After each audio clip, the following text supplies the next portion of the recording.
भाई बहन का खास त्योहार रक्षाबंधन जब इतना स्पेशल है तो इसमें बनने वाली मिठाई क्यों ना हो। तो आज हम बनाएंगे हमारे जैसलमेर की ट्रेडिशनल पारंपरिक तरीके से बनने वाली एक ऐसी मिठाई जिसको आपने एक बार खा लेना तो न तो हाथ रुकेगा और न ही मुंह। इतनी स्वादिष्ट और इतनी ज़बरदस्त कि खाने को बार बार मन करेगा। और अभी सावन है और बारिश तो चलती रहती है, लेकिन हम यूट्यूबर का काम किचन में ही रहता है। लेकिन हमें इसमें कोई भी थकान नहीं होती है, क्योंकि हमें अच्छा लगता है नई नई चीज़ें बनाना और आपके साथ शेयर करना।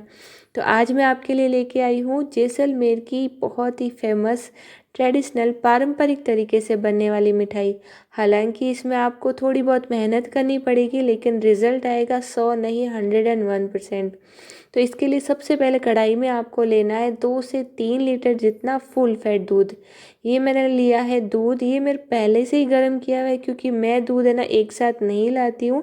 जहाँ से भी लाती हूँ जितना चाहिए उतना उठ जाता है, बाकी जो दूध बचता है ना उसको मैं इकट्ठा करके 2 से 3 टाइम का उसके बाद में ऐसी कोई मिठाई या फिर अन्य रेसिपी बनाती हूँ।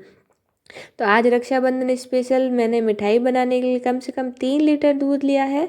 और इस दूध को हम उबलने के लिए छोड़ देंगे। तो दूध उबलने में थोड़ा सा टाइम लगता है, तब तक यहाँ पे हमने कूट लिए इलायची, और साथ ही हमने थोड़ा सा ना निहार भी लिया है बाहर का नज़ारा, क्योंकि बारिश बहुत ज़्यादा अच्छी चल रही है। तो दूध उबलने में थोड़ा सा टाइम लगता है। तो यहाँ पे हमारा दूध अच्छे से उबल चुका है। तो जैसे ही दूध उबलेगा तो हम क्या करेंगे ना, सबसे पहले इस मलाई को अंदर बिठा लेंगे।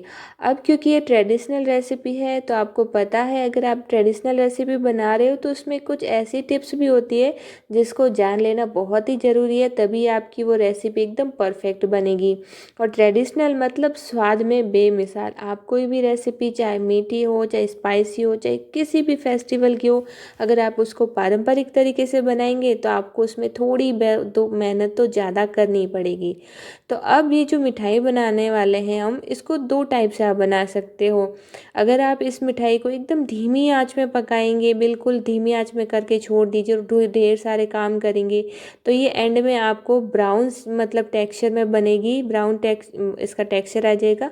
और अगर आपको एकदम सफ़ेद और एकदम बढ़िया वाइट कलर में ये मिठाई चाहिए तो आपको इसको हाई फ्लेम पे पकाना पड़ेगा, वो भी पास में खड़े रह के। तो एकदम मैं बनाने वाली उसको एकदम वाइट कलर में, एकदम बढ़िया सफ़ेद कलर में, जो टेक्सचर में बहुत ही ज़्यादा बढ़िया लगती है। तो यहाँ पे मैं इसको हाई फ्लेम पे पकाए जा रही हूँ। और पकाते पकाते मैंने 10 मिनट हो गए और इसको कंटिन्यू चला भी रही हूँ। अब यहाँ पे कुछ चीज़ें ध्यान रखने लिए कि क्या है वो आप देख लीजिए। तो 10 मिनट होने के बाद आपको यहाँ पे कुछ चीज़ें हैं जो डालनी पड़ेगी। तो यहाँ पे डाला जाता है सिट्रिक एसिड यानी कि नींबू का शर्बत, क्योंकि इसको दानेदार बनाया जाता है और इसको दानेदार बनाने के लिए नींबू का शर्बत यूज़ किया जाता है। और इसको 3 से 4 बैचेज में डालेंगे, मतलब एक साथ नहीं डालना है। हाई फ्लेम रहेगा, कंटिन्यू चलाते हुए रखना है स्पैचुला। और बस उसी के बीच बीच में आपको ये सिट्रिक एसिड के 5 से 6 जितने दाने डालते रहना है। तो स्टार्टिंग में मैंने 5 से 6 दाने डाले और इसको कंटिन्यू 1 मिनट तक चलाएंगे। तो अभी आप देखोगे सिंपल ही दूध है, वैसा ही जैसा हमारे पहले था। तो इस बात का आपको ध्यान रखना है, आपको एक साथ सिट्रिक एसिड नहीं डालना है, थोड़ा थोड़ा डालना है, क्योंकि इस दूध को हमें दानेदार बनाना है, एकदम दानेदार। ऐसा कि मतलब आप लास्ट में टेक्सचर देखोगे तो खुद समझ जाओगे। तो अभी देखो दूध में कोई भी दाना नहीं बन रहा है। तो अभी हम फिर से इसमें 5 से 6 दाने डालेंगे। तो 5 से 6 दाने डालेंगे हम कम से कम 3 से 4 बार। तो ये सेकंड टाइम डाल रही हूँ और फिर से हम इसको मिक्स करेंगे। तो इसको छोड़ना नहीं है, नहीं तो दूध फट जाएगा। हो सकता है, वैसे तो नहीं फटता, लेकिन फिर भी हो सकता है फट जाए। और इसको डालने का समय कब होगा, जब आप इस दूध को अच्छे से 10 मिनट तक हाई फ्लेम पे पका दो, उसके बाद में डालना है। तो यहाँ पे 2 बार डाला हमने, दूध चेक किया, कोई भी दाने नहीं बन रहे, फिर से डालेंगे। तो ये जो ट्रेडिशनल तरीका होता है ये हलवाई मतलब जो है ये यूज़ करते हैं, उसी तरह हम भी बनाएंगे। यानी कि हमारा जो ये मिठाई बनेगी एकदम परफेक्ट तरीके वाली बनेगी, मतलब बिल्कुल ट्रेडिशनल तरीका होगा। और टेक्सचर और टेस्ट तो बस पूछिए मत। ठीक है, अब यहाँ पे थर्ड टाइम भी डाल दिया है, अभी भी इसमें कोई भी दाना नहीं बन रहा है, आप देख रहे हो।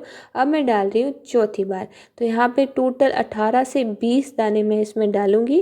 और अब आप देखोगे 15 मतलब जब हम इसमें कम से कम 20 दाने डाल देंगे 3 से 4 बार में, तो आप देखोगे इस दूध में दाने बनना शुरू हो जाएंगे।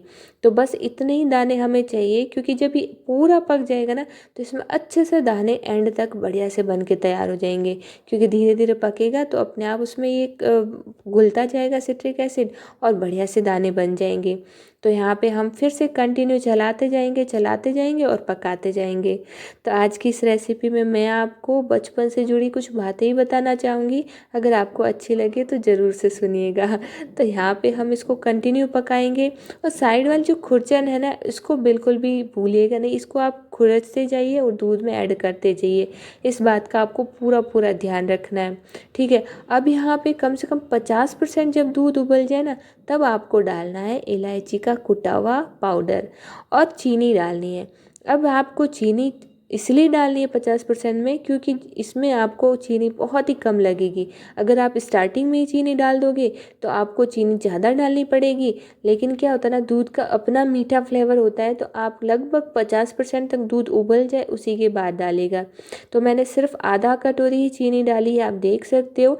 इतनी ये चीनी इस दूध के लिए सफिशिएंट होगी। और अब हम इसकी सिकाई करेंगे, बुनाई करेंगे तब तक जब तक ये अच्छा सा गाढ़ा नहीं हो जाता। पूरा मतलब 100% तक हम इसको कुक करेंगे। और बस खुरचन को डालते जाएंगे, पकाते जाएंगे, डालते जाएंगे, पकाते जाएंगे।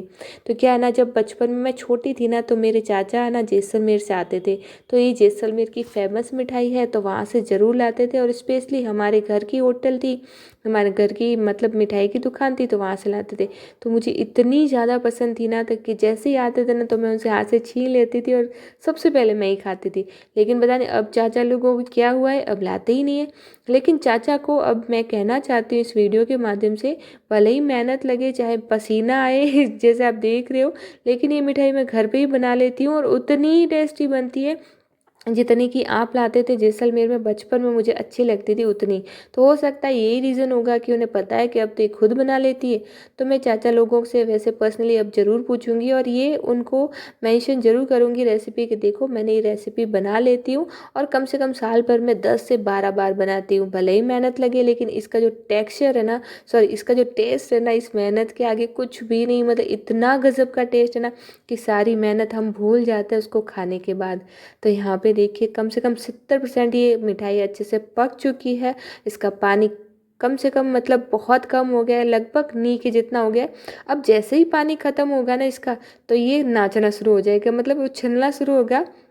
तो एंड वाला जो है मिक्सचर को पकाने में थोड़ी सी प्रॉब्लम आएगी।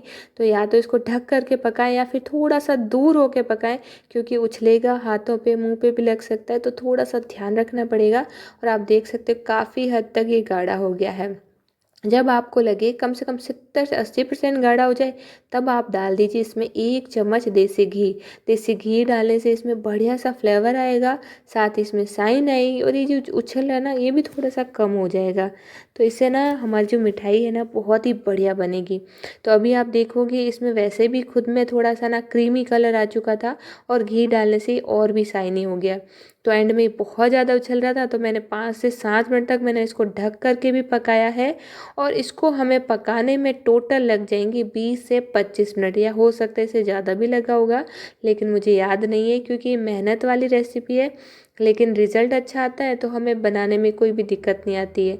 तो हलवाई लोग तो क्या होता है ना, वो तो ना 15-15 20-20 किलो ना साथ में बनाते हैं, तो उन्हें वो हमेशा का काम लगता है। और बड़ा सा कढ़ाई होता है, उसमें ना बड़ी सी कलची से उसको ऐसे ना पका पका के बनाते हैं, तो उन्हें इतना नहीं लगता। लेकिन हम घर पे बनाते हैं कम क्वांटिटी में, छोटे बर्तन में, तो थोड़ी सी मेहनत लगती है।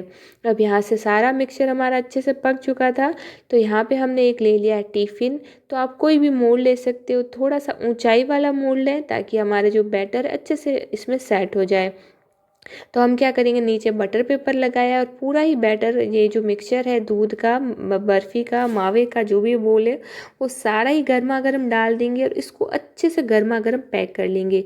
इससे क्या होगा, ये जो बर्फ़ी बनेगी एकदम परफेक्ट बढ़िया टेक्सचर के साथ बनेगी। तो यहाँ पे देखिए ढक्कन के नीचे भी मैंने बटर पेपर डाला है और अब हम इसको एक कपड़े से कवर कर देंगे, क्योंकि इससे क्या होगा ना, हीट में जितना ये रहेगा ना उतना ही बढ़िया इसके अंदर फ्लेवर रहेगा, मतलब फ्लेवर हवा के साथ निकलेगा नहीं।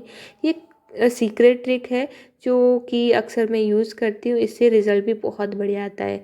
और इसको आपको कम से कम 7-8 घंटे तो खोलना ही नहीं है, या 7-8 घंटे या फिर ओवरनाइट तो आप इसको रख दें इस तरह से ढक करके, या फिर भारी वज़नदार कोई चीज़ रख करके। तो चलिए इसके लिए इंतज़ार करते हैं हम 7 से 8 घंटे। तो मैंने इसको शाम को बनाया था, तो मैंने सोचा चलो दूसरे दिन ही खोलते हैं।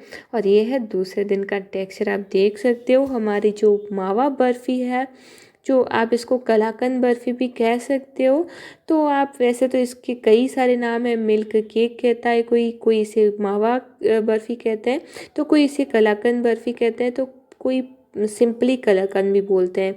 तो कुल मिला के जो भी है, ये ट्रेडिशनल मिठाई है और बहुत ही स्वादिष्ट है। इस मिठाई के आगे बाकी सारी मिठाइयाँ फेल है, क्योंकि एक तो दूध से बनी है, दूसरी दूध की मिठाई आपको पता ही कितनी ज़्यादा यम्मी होती है, मतलब जिसको मिठाइयाँ नहीं भी पसंद है ना, उसको भी आकर्षित करती है। अब यहाँ पे हमने बटर पेपर निकाल दिया है और हमारी मिठाई भी हमने टिफ़िन से प्लेट में डिमोल्ड कर दी है। तो अब हम इसको कट करेंगे स्क्वायर शेप में। तो यहाँ पे बड़े बड़े टुकड़े में मैं कट कर रही हूँ, जैसा कि मतलब चाचा जी वगैरह लाया करते थे, मतलब मिठाई के बॉक्स में बंद करके बड़े बड़े पीसेस होते थे और वो बटर पेपर में लिपटे हुए रहते थे। तो ये बहुत, मतलब वो मुझे मिठाई याद आती है, लेकिन अब मैं घर पे बनाती हूँ तो मुझे इतना क्रेज़ नहीं है। लेकिन हाँ, घर की मिठाई, मुझे मेरे बनी हुई मिठाई का मुझे बहुत अभी भी क्रेज़ है। तो क्या इस बार आप भी रक्षाबंधन को स्पेशल त्योहार, मतलब यादगार बनाना चाहते हो, तो ये मिठाई अपने भाई के लिए ज़रूर बनाइएगा। मैं आपसे दावा करती हूँ आप भी ऐसी ही सुपर टेस्टी मिठाई बना सकोगे। बहुत आसान है, एक बार ज़रूर से ट्राई कीजिएगा और अपना फीडबैक मेरे साथ शेयर कीजिएगा। जब आप इसको खाओगे ना तो मेरी तरह मतलब खो जाओगे, इतनी ज़बरदस्त लगती है। आप और अपने भैया के साथ शेयर कीजिए और मुझे अपना फीडबैक दीजिए। मैं मिलती हूँ अगली वीडियो में, तब तक के लिए थैंक यू, टेक केयर।